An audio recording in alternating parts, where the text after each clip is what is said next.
recording is starting right now. And then we are going to make us live on Facebook. It's a whole process. It's a whole process.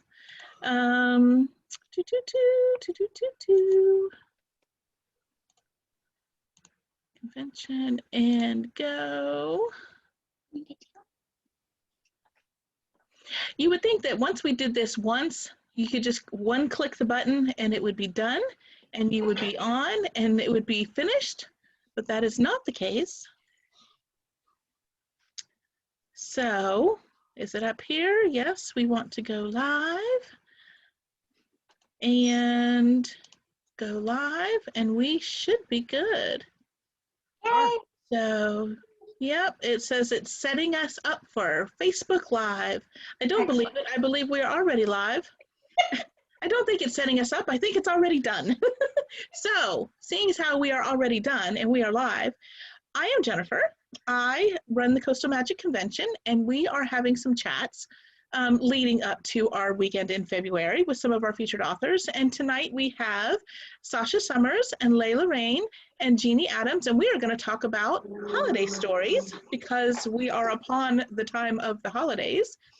So I will have each one of our friends here talk about, first I'm going to ask them which stories of their own have they written that are related to holidays, and they can tell us that as they introduce themselves a little. So Sasha, since you're right up here next to my head, I'm going to have you start, and then we'll go down to Layla and then over to Jeanne. Well, actually, I have a brand new Christmas story coming out on December 1st, and I'm super excited about it. It's a novella, and it's part of a big anthology. There's 11 of us, and we've all put in novellas, and it's 99 cents. Woo! So that comes out December 1st, and we're really excited. And it's a super sweet story that visits one of the towns that I have one of my sweet series in. So that's kind of fun to be able to, visit people that you already know. I didn't realize until I sent you the other day how many Christmas books I have. So I'm just going to stick with Christmas, actually. Because there's way too many other ones. But yes, no, there's some great Christmas books out right now. Julia London has a princess Christmas book that I love. Terry Wilson has a super sweet one. Oh my gosh, I know the name. I think I sent it to you, and I don't remember what the name of it is. I have, this is an FYI for everybody who's watching. After we finish our chat, I will be posting a list of holiday stories that these authors have written and some of the recs that they sent me of books that they love that are holiday stories. So that will all be posted afterwards. We'll talk about some of them during our chat here, but there'll be an actual list posted in the comments after the chat is finished. Okay, then I'm just going to pass it on to the next lady. All right, Layla. Hi, I'm Layla Reyne. Good to be back. And this is my first year in Coastal Magic, so very excited to be here and part of the fun. I was really excited to chat about holiday stories since we're getting started a little early here. Mm-hmm. For me, I have two. I have Tequila Sunrise, which is in the Agents Irish and Whiskey series, and it is actually a gender-flipped Die Hard, because Die Hard is my kind of Christmas movie. That is awesome. Yeah, Mel, who's kind of the person who pulls a lot of the strings in a lot of my series, she's the head, the head person in charge, and she's basically kind of the Bruce Willis character. And what's so much fun is that it's also best friend's little brother. Like, that's who her love interest is, and he just adores and worships her. So it's a lot of fun. And then I have Dine With Me, which is a foodie romance that takes place over the course of 2 weeks around the holidays. And it's a road trip, culinary road trip where they're going restaurant to restaurant, hole in the walls, top end dining. And you get part of the season with it too, wherever, they're in New York at Christmas Eve. They're, in Napa at the start when Napa's actually kind of slow and it's lovely up there that time of year. So, and then that just stretches the span of the 2 weeks. So cool. Yeah. And Jeanne? And I'm Jeanne Adams, and I love Coastal Magic. It's so much fun. I love Halloween, so my actual series, Witch's Walk, starts around it actually concludes around Halloween, starts in September and concludes around Halloween. And two of the stories in that series are set at Halloween, and then another one is set at Yule. And then last year with 6 other authors, I did Christmas at Caneham Castle. And this year we did Trick or Treat at Caneham Castle. And then I did a Thanksgiving one, which is a romantic suspense called Deadly Delivery. So those are my very cool. Well, and also my space adventure, the Outcast Station series. The second book is Christmas on Outcast Station. So. Very cool. Excellent. Okay, so let's go in reverse order, and we'll start with Jeanne. What draws you to writing holiday stories, and why do you think other people like them so much? Well, I love holiday stories because it's a natural way to bring people together and stick them in a cauldron of conflict. Because you're home with the family, or you're not home with the family, or you have family, or you're dealing with found family, and there's always a meal involved, and Mm-hmm.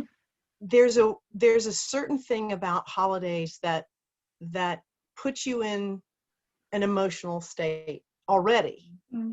And so I think that authors gravitate toward it because it's sort of an automatic conflict. Mm-hmm. And it's a believable conflict. I mean, how many of us haven't had some, the uncle who's like, oh Lord, we're going to have to deal with it again.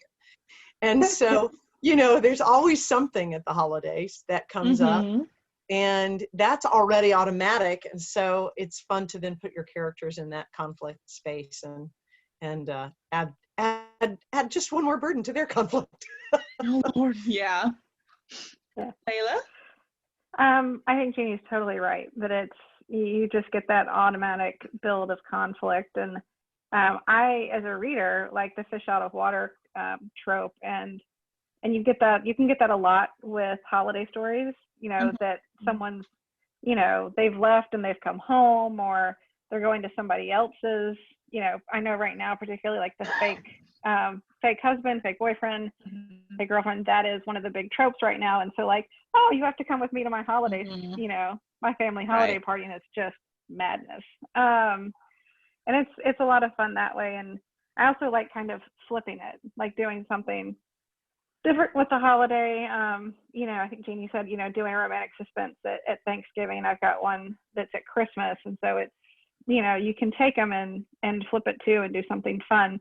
And I think too, there's an element of it that's already coded for a lot of people, as far as the setting, the time of year, the things going on. I think that makes it really easy to do holiday novellas. You don't have to go in and do a lot of that story setting of the backstory with everything going around. Like, yeah, there's Christmas trees. Yeah. You don't have to go lots of pages of detail that you would necessarily need in a full length. Sasha? I think that for me anyways, there is something inherently romantic about Christmas. Maybe I'm wrong, but all the warm fuzzy lights and the whole sense of togetherness and the promise of something magical happening. So I agree that you've already have that kind of sense of wonder built into it. And I love, having all of those little details, right? From the cookie making to the tree trimming. So yeah, one of my favorite novellas that I've ever written was a sci-fi, Jeanne. It was called Galileo's Holiday, and it took place in outer space in the future. And they find this book that talks about all of the traditions attached to holidays. Cool. So much fun because this person had never heard of any of this stuff, and it was really kind of a neat way to reconnect with all the things that I had forgotten, that we did when I was little. But yeah, there's just this kind of, expectation that something good will happen, I think, around holidays, or something terrible when your drunk uncle shows up, either way. Nothing's gonna happen. Terrible will lead to good. Yes. Well, Sasha, I'm gonna start with you and go back around the other way, because you actually mentioned something that was part of another question that I had, was because we are so familiar with kind of the way things happen at holidays a lot of times. Have you ever had to do any kind of research for any of your stories? Did you ever build in traditions or characteristics of holidays that aren't as familiar to you? And if so, what are kind of some of the fun things that you've learned in doing that kind of research, if you've done that at all? So we'll start with Sasha and go back, Layla, and then Jeanne. It'll be really short because no. I mean, most of the traditions are ones that I'm really familiar with. Again, probably the only story would have been Galileo's holiday, because the book they find isn't just Christmas, it's a whole holiday, and some of the pages are missing, so they think it's one big holiday combined, but it's Halloween and Thanksgiving and Easter, so they're super confused. So that was kind of fun to pull in some elements of more established traditions for those holidays. But overall, I pretty much, I mean, I write a lot of small town Christmas festivals, and every year we go up to see the big lights here in a small town in Texas, so not too much. That's overly that's already got that built-in sense of ongoing tradition regardless. Exactly. Layla? Yeah, for the parts of a boat, you know, for Tequila Sunrise, it's a, you know, it's a hijacking on a shipping vessel. So I had to learn all that. That's not holiday related, so to speak. It's so cool to know. Yeah, it was cool. Well, and they're a shipping family, so it's come in handy for later books. But Dine With Me, that was a lot of personal experience. I've eaten at all those restaurants. And so that's cool. That is cool. I had already done a lot of it. But now, it was, did you do cool. that because you knew you were going to be writing the book, or did you write the book No. because you knew that stuff? I wrote the book because I knew that. We're big foodies. You know, what was cool though was there's a restaurant that we go to a lot, and the third or fourth meal we had there was probably my all-time favorite, and like my all-time favorite meal ever. And like I got to go through all of our menus and find it and kind of relive it through the characters, and that was just cool. Awesome. That's very cool. And then in a book I've got coming in March, one thing that I have to research is I have one of the characters who's Jewish, and they do a Hanukkah meal, which for Christians make a bigger deal out of it than Jews. Not a high holiday for Jewish culture, but the food is fantastic. And I was used to that because I had a good friend who's Jewish, and she would always have it around a writing group after the holidays, and so we would just be eating it, and she'd be like cooking latkes and things. And so that shows up, and then now I am dying to make the donut things. I really want those. Food plays a big role, even that's in a romantic suspense. Yeah, so. Absolutely. Yeah. Jeanne? Well, I did have to do some research because Witches Walk involves a town in Massachusetts that was started by the witches that escaped Salem.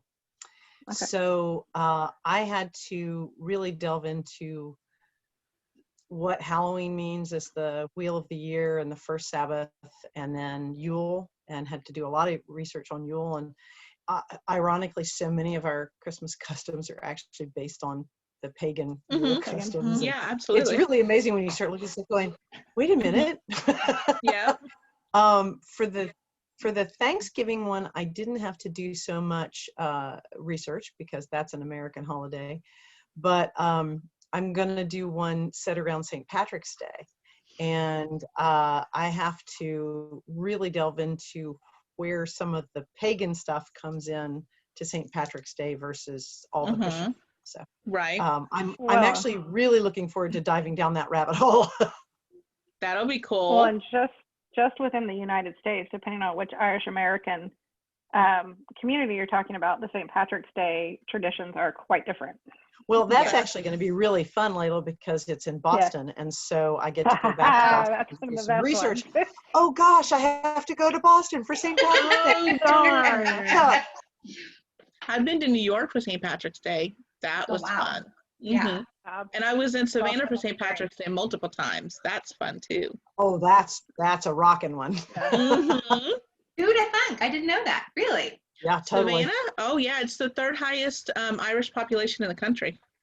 There you go. Yeah, it's New York. Is it Boston, New York, and Savannah?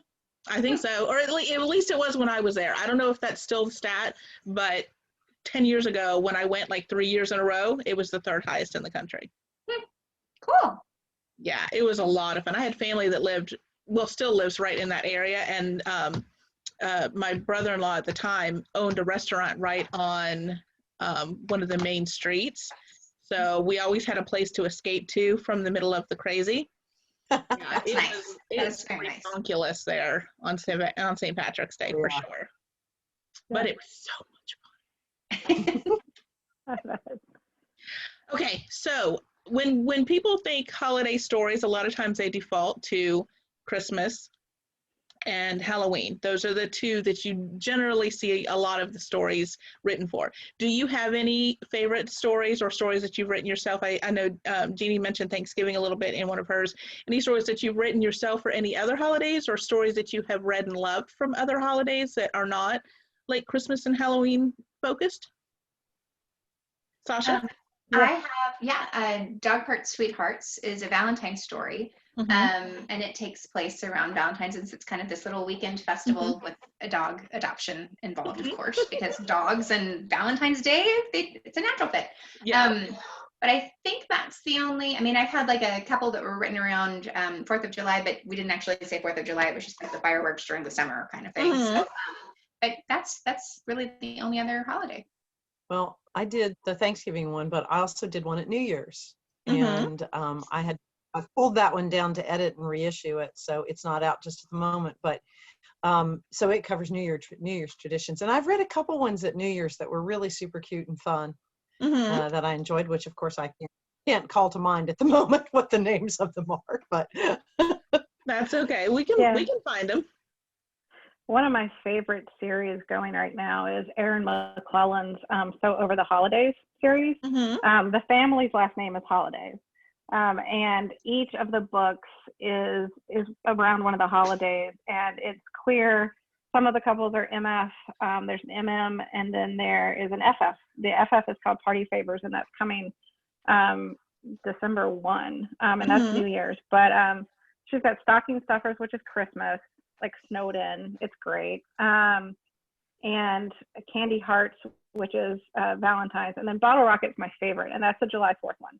And it's so great. Like, it's this, teacher who's having the summer of Rosie, like her summer where she goes wild, but she can't really, but she does sort of, like, it's just great. And there's the whole, like, it's, small town feel, but all kinds of, the series is also really sex positive, which is also great. And then hopefully there will be more for more holidays. But as far as a reader, that's one of my favorites. Gotcha. That kind of spans multiple holidays. Cool. I tried to flip over and see if anybody has questions for us on our post, and it says that there are 13 comments, but I only see 4 comments. So I don't know why I can't see any other questions. I don't know. Let's see here.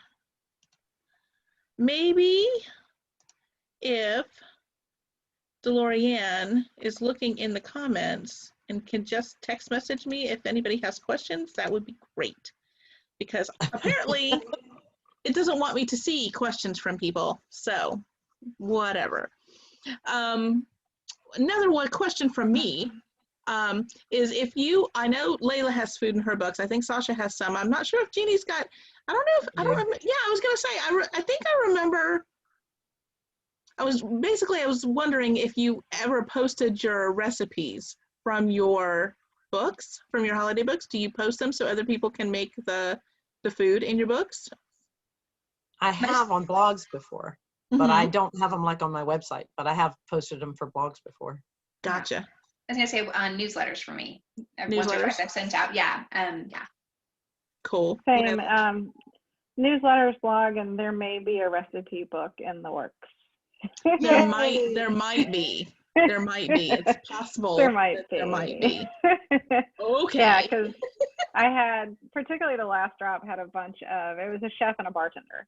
And so there were a fair number of paired courses too. And then little things have come up, like in Fog City, one of the families is Italian American, and someone in the family owns a bakery, and pretty much every generation has somebody. And there's a mistletoe cannoli, particularly for this time of year, and different things that, everyone's like, where's the recipe for that? I'm like, So I need a big test kitchen to put together some stuff and photograph stuff, and then hopefully get it together. Gotcha. And DeLorean has come through for the win. Yay! She just sent me a question from somebody that I, for some reason, couldn't see in the chat. She's asking, what is your favorite book-related tradition? Holiday tradition. Do you have a book-related holiday? Like I hear, is it the Swedish or the Danish that they give books on Christmas Eve? Right, and then spend the day Christmas Day reading. Reading, exactly. Do any of you have anything like that? I try to every year. I have really young nieces and nephews. I had my kids pretty young, so they're all adults, and yeah. But I love to get them books every Christmas. That's what I get. I'm probably not the cool aunt because they're young enough right now to want toys, but I just am trying to get them all of the classics kind of established. Right. I think that reading is a gift, right? So that's pretty much the only really book related tradition, though. Right. I in think, my household. Oh, go ahead. no, I usually try to take the week off between Christmas and New Year's. Invariably, I'm on deadline. But if I manage to get the book done in time, like I think last year I turned it in on the 24th. And so I did have that week off and just tried to blow through as much of the TBR as possible. And some of that was holiday books that were stacked up. So it was kind of great, and we were at the beach, so I was like, reading about snow, looking at the waves. That's kind of ideal. Yeah, I loved it. It was a good. And I was like, it's 65 and sunny here on the California coast. Thanks. There you go. Well, we have a tradition that everybody gets something you want, something you need, and everybody gets a book of some kind. So so sometimes it's fiction, sometimes it's nonfiction, sometimes most of the time it's fiction though, because fortunately both my boys read. That's and great. So nice. Even though they're teenagers, they do read. They do read. Bless their hearts. That's a good thing. And it's a great thing. And my husband likes books on tape or Audible better. So he gets books too though. Great. Very cool. If one of your characters from one of your holiday stories was invited to a Secret Santa party, what would they give as their gift? What would they bring as their gift for the gift exchange? Ooh. So they're the gift giver? Have you ever played that white elephant gift thing where everybody brings a gift, you all put them onto the tree, and then you draw names, and the first person goes and picks a gift, second person goes and gets a gift, and then they can exchange it with somebody else? So what would your character bring to a gift exchange party?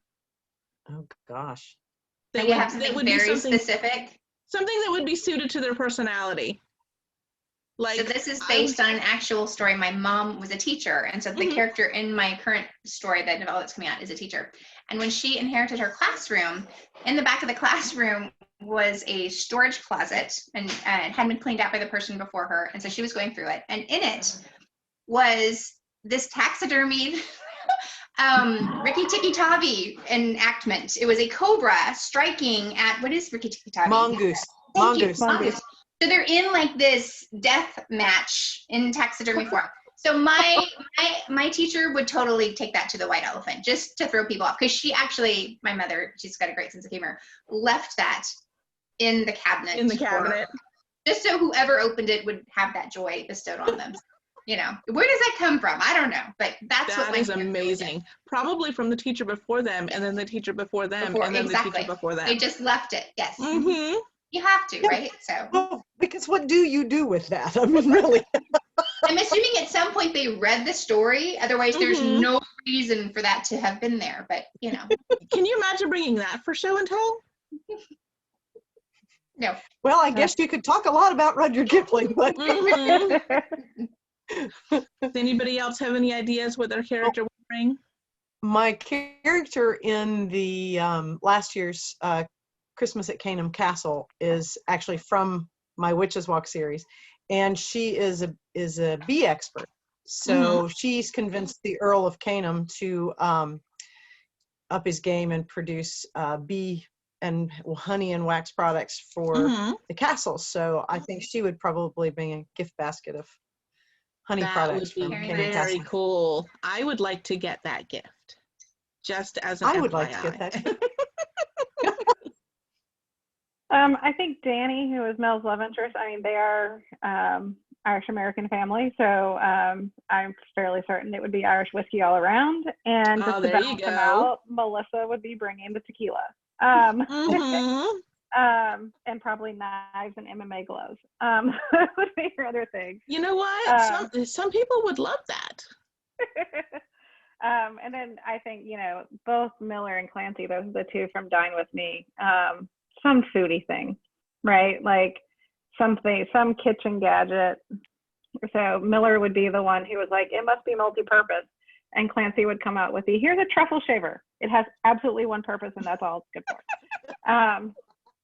So Layla, there's one of the readers. Let me look and see who it was. Jody wants to know what Danny would bring. Oh, that's an Blue Irish White whiskey. Elephant. The Irish whiskey? Yeah, the Irish Okay. whiskey. Yeah. Yeah. I want her as my friend.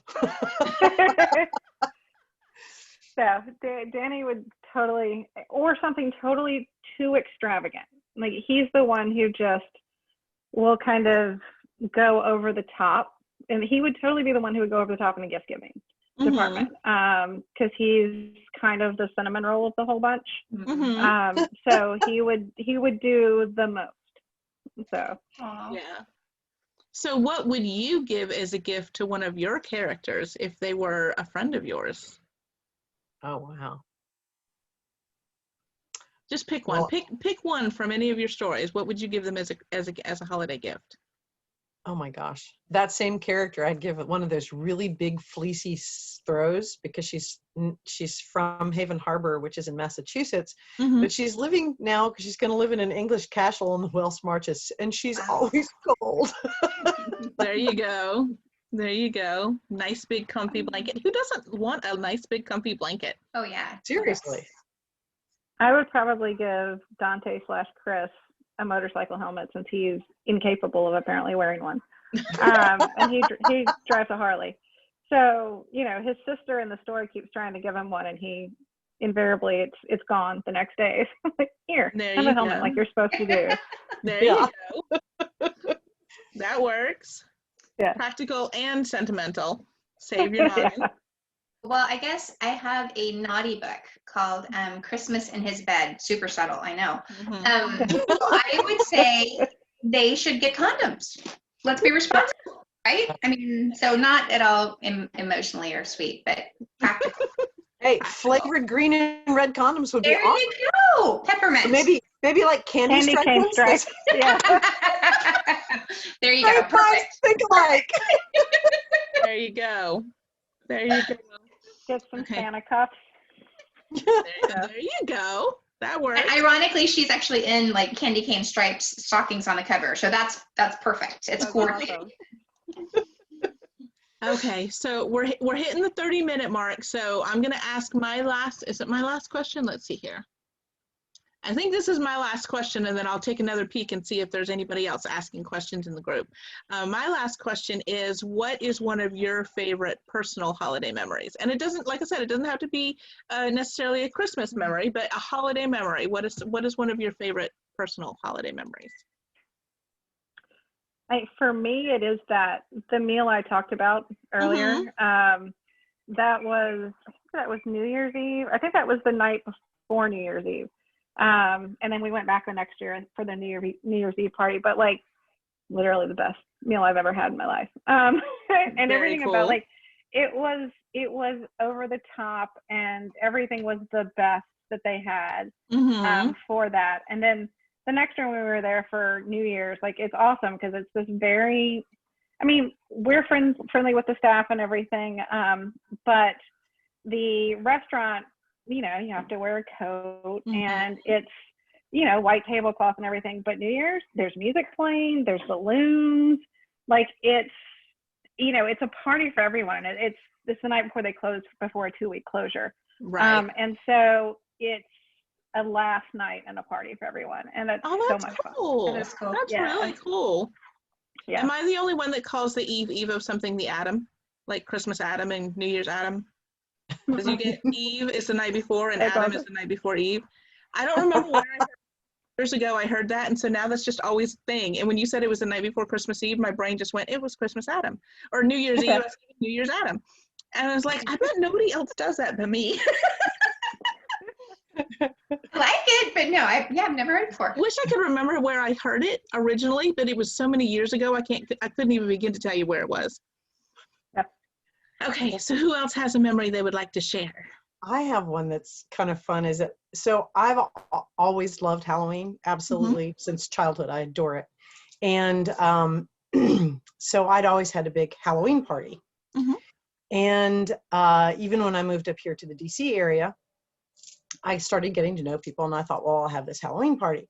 Mhm. And so my girlfriend said, well, you can't have a Halloween party that night because I'm having a party that night and you absolutely have to be there. And I'm like, Mhm. that's odd. And so I'm like, okay, well, I'll do mine on Friday. So then I'll come to yours on Saturday. No big deal. She's like, that's great. That's great. That's great. So the day of the party, I'm like, oh, I don't want to go. And I was tired. I was cranky. And I was like, we were getting close to time, and I call her and I said, well, I show dogs, and at the time I had Dalmatians. And I said, I've got an 8 o'clock ring time, an hour and a half away. And so I got to get up at the crack of dawn and go. And she's like, you have to come. I'm like, okay, but I'm only going to stay for a little bit. And she said, no, you have to come, and you have to stay for at least an hour or two. And I'm like, she said, there's somebody I want you to meet. And I'm like, I am going to kill you. Mhm. Because I had told her, absolutely no fix-ups. No, zero, none, ever, ever, ever. So I walk up the driveway, and I'm grumbling to myself.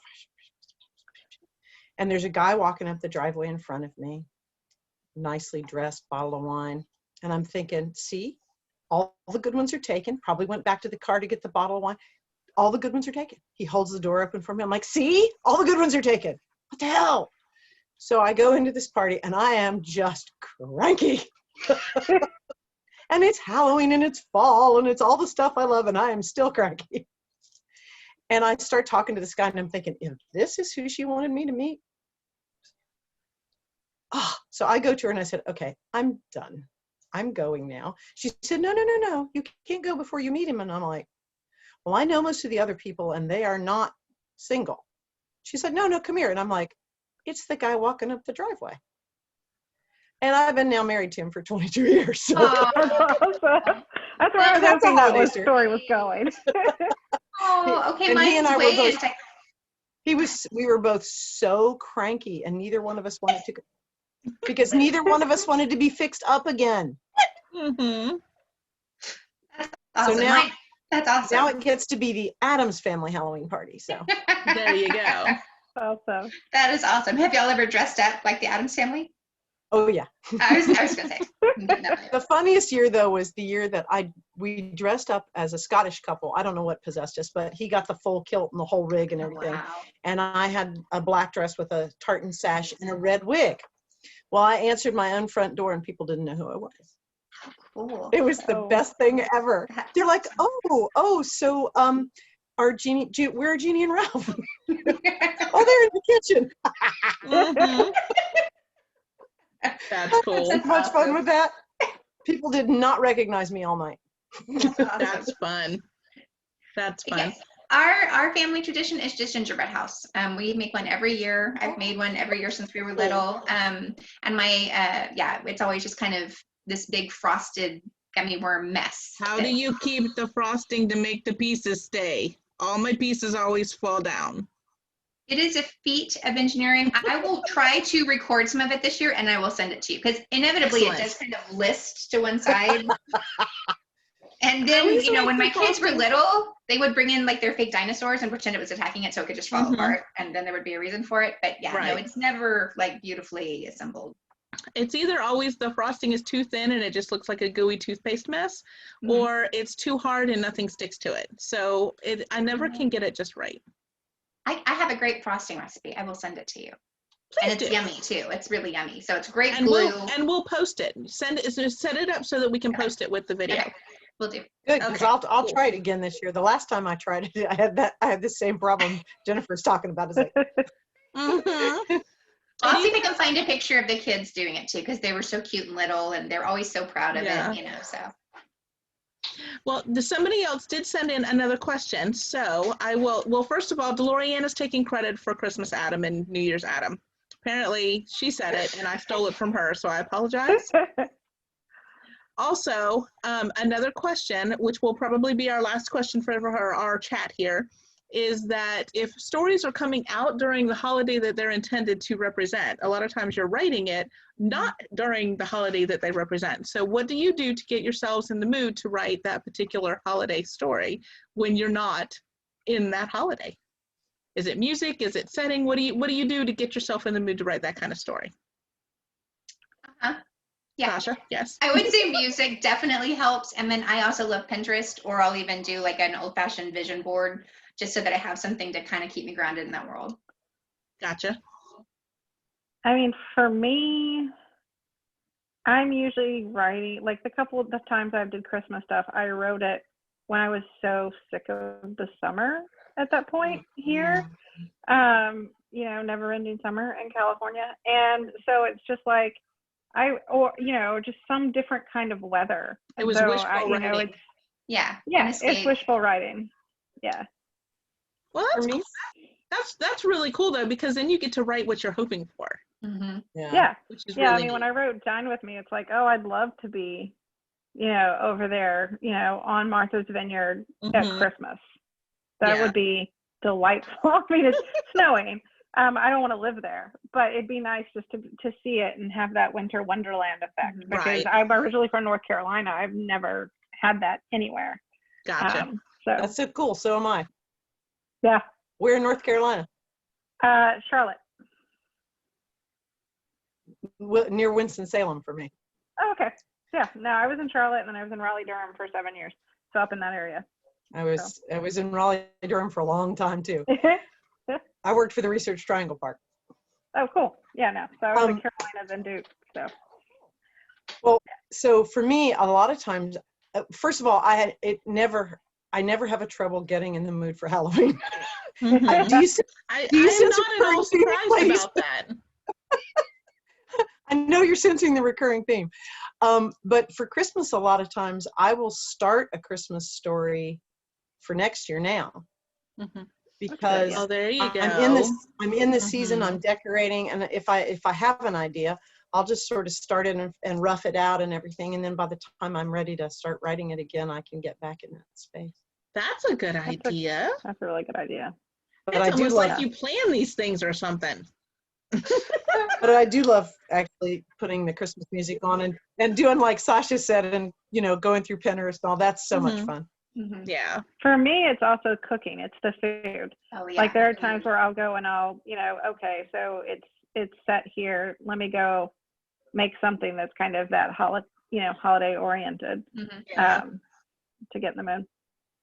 Okay, so going off the food thing, what is the one food that when you eat it, it makes you feel like a particular holiday?